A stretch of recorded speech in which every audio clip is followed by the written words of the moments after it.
Midsummer, Lancaster County. The thermometer on a farm stand reads 95 degrees, and the asphalt shimmers past noon. Inside a nearby farmhouse, the air is different, not cold, but unmistakably calmer. Wood floors hold a faint coolness underfoot. A curtain lifts and settles at an open window. There is no compressor humming outside, no vents blowing recycled air. Just thick plaster walls, a basement door left open to the stairwell below, and a rhythm to the day that was set hours before sunrise. No electricity, no refrigerant. And yet, by early afternoon, this house is doing something that looks almost like engineering. This channel exists to look past the stereotypes, the reality TV drama, the backward framing, and show how Amish communities actually solve everyday problems, often with more precision than we give them credit for. If that kind of grounded, respectful look at plain life interests you, subscribe and tell us in the comments which tradition you'd like explained next. There is a particular kind of disbelief that shows up in the comment sections of articles about Amish summers. How is that possible? The assumption is that without air conditioning, a household simply suffers through July and August, that heat is endured, not managed. But talk to people who have visited old order homes in July, or read the accumulated reporting from Lancaster County and Holmes County outlets that cover Amish domestic life, and a different picture emerges. It isn't about tolerance. It's about a set of layered, low-tech decisions, most of them made long before the hot part of the day even arrives. It's worth pausing on that word, layered, because it's the through line of this whole video. No single trick keeps an Amish farmhouse livable in August. It's a stack of small design choices, each one unremarkable on its own, that add up to something that functions almost like a passive cooling system. And it's worth saying up front, practices here are not uniform. What works in a Lancaster County farmhouse with electric-free refrigeration exemptions differs somewhat from a Holmes County, Ohio household, and differs again for Schwarzentuber families, who tend to keep the fewest concessions to outside technology of all. So think of what follows less as the Amish method, and more as a widely shared toolkit, adapted household by household. The first layer is timing, and it starts absurdly early. Reporting on Amish daily routines consistently describes mornings beginning around 4 or 5 o'clock, chores, milking, fieldwork, all pushed into the coolest hours of the day. That's partly practical necessity, since livestock and crops don't wait for a comfortable hour. But it has a secondary effect that matters for the house itself.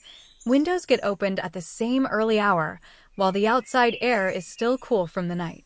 For a few hours, the home essentially loads up on cool air. Then, before the temperature outside climbs past the temperature inside, often described as sometime around mid-morning, those same windows get closed again, and heavy curtains or blinds come down. The goal isn't to let air flow all day. It's to trap the cool morning air inside and physically block the sun from turning that trapped air warm. That single habit, open early, seal by mid-morning, sounds almost too simple to matter. But it's the same principle used in passive solar architecture and in traditional Mediterranean and desert housing worldwide. You manage when a house exchanges air with the outside, not just whether it does. The second layer is about where the house sits in the first place, and it's decided decades before anyone feels a summer heat wave. Several accounts of Amish home building describe deliberate attention to orientation and shade positioning a house to minimize direct afternoon sun on its largest wall faces, and planting shade trees, often on the south or west side, specifically to block the sun during the hottest stretch of the day. Large porches and deep roof overhangs serve a similar function. They shade the windows themselves, so sunlight doesn't fall directly onto glass and radiate straight into a room. None of this requires any technology at all. It requires foresight, the kind of long-range thinking that comes more naturally to a community that expects to live in the same house, farmed by the same family, for generations, rather than treating a home as a 5-year investment. Picture that basement for a moment, because it comes up again and again in descriptions of Amish summer life. The air down there carries a mineral, almost damp coolness, the smell of packed earth and stone that never quite reaches room temperature even in July. A jar of water left on the shelf stays noticeably cool to the touch. Upstairs, The wood floor holds a faint chill that lingers well past sunrise. It's not cold. It's just stable, insulated from whatever extremes are happening outside. That stability points to the third layer, the materials the house itself is built from. Older Amish farmhouses in particular often rely on thick plaster or stone walls, sometimes with masonry or stone foundations extending well below grade. Materials like these have what builders call thermal mass, the capacity to absorb heat slowly over the course of a hot day and release it slowly overnight, rather than transmitting outside temperature swings directly indoors. A thin-walled modern house with large single-pane windows responds to outdoor temperature almost immediately. A thick-walled farmhouse responds on a delay of many hours, which is exactly why the coolest part of the day inside can arrive well after the hottest part of the day outside. Here's where the video's central loop deepens rather than closes. Everything so far, timing, orientation, mass, explains why an Amish home might run noticeably cooler than the world outside it. But there's a piece of the puzzle still missing, and it might be the most consequential one: what the family actually does with their day once the heat sets in. Because staying cool, in this system, isn't only architecture. It's behavior built around the architecture. That behavioral layer shows up most clearly in how the workday itself gets restructured. Heavy indoor labor, baking, laundry, canning, tends to get pushed into those same early morning hours, before the heat peaks or shifted outside entirely.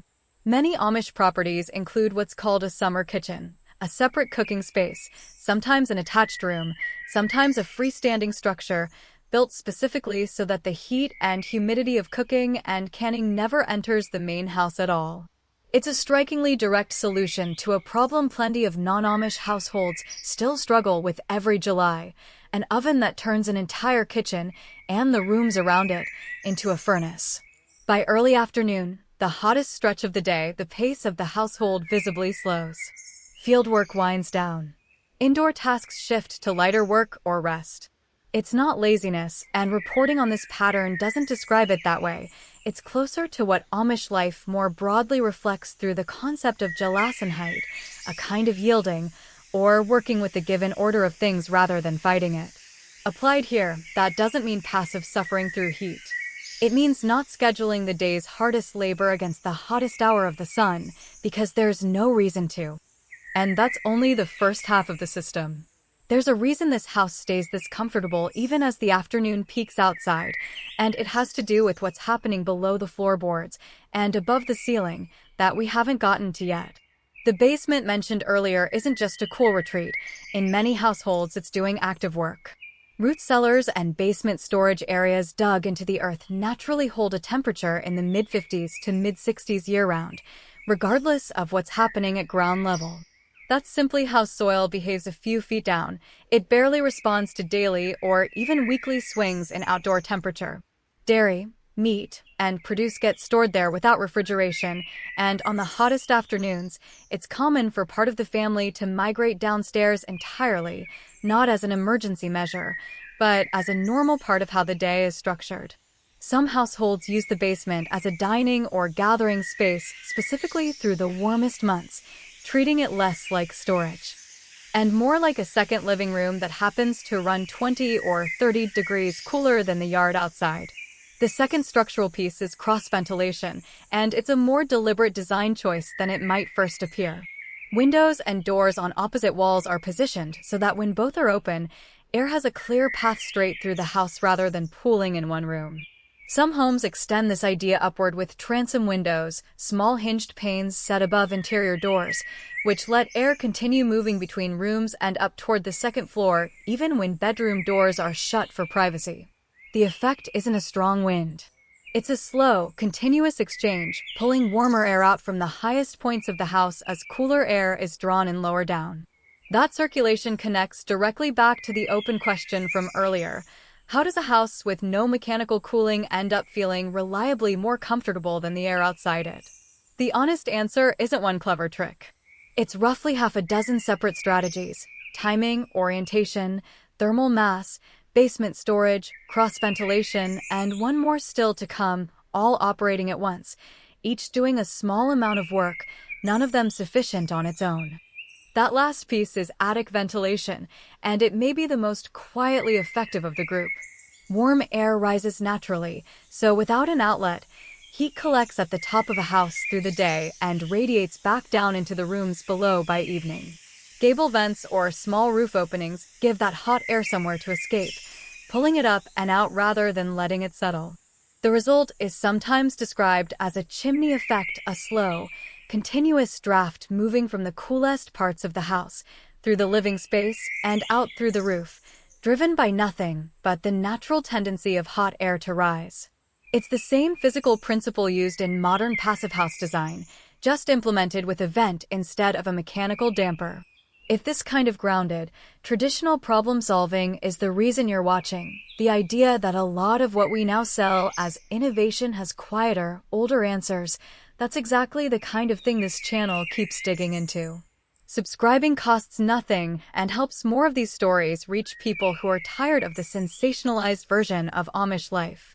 By early evening, the character of the day changes again.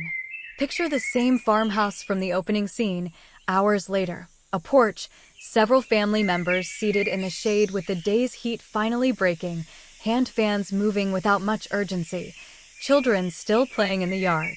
Nobody is described in these accounts as miserable. There's no sense of a household gritting its teeth through summer. It reads more like a group of people who built their entire day and their entire house around an assumption that the heat was coming, so there was no reason to be surprised by it.